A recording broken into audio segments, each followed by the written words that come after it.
Russell Brand jumps out of a plane 3,600 meters above the ground. When he's 3,480 meters above the ground, he pulls his parachute and is no longer in free fall. The moment before he pulls the chute, how fast was he going? Alright, so let's establish the variables that we have. We know that he went from 3,600 to 3,480 meters, so we'll go ahead and find his delta x, or delta y in this case, 3,480. So he fell down 120 meters, so our delta y is negative 120 meters in this case. We know that the acceleration due to gravity is negative 9.8 meters per second squared. Since he jumped out of the plane, his initial velocity in the y direction was 0 meters per second. And the question is asking us, the moment before he pulls the chute, how fast was he going? So we're trying to look for our final velocity.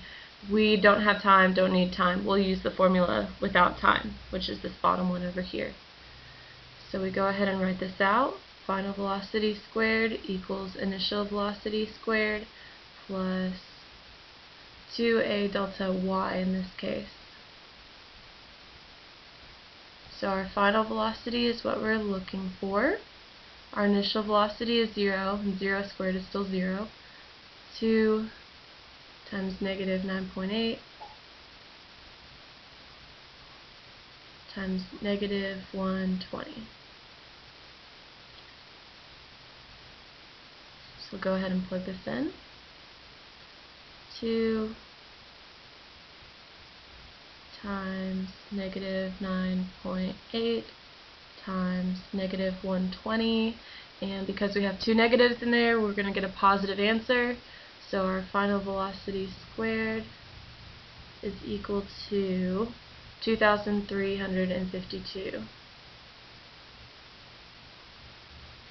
So we take the square root of both sides, and our final velocity is equal to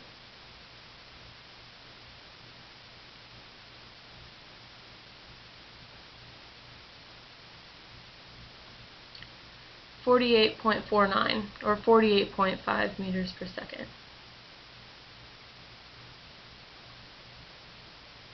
Now, since we know that he is falling downward, we know to make this a negative 48.5 meters per second. And we're done.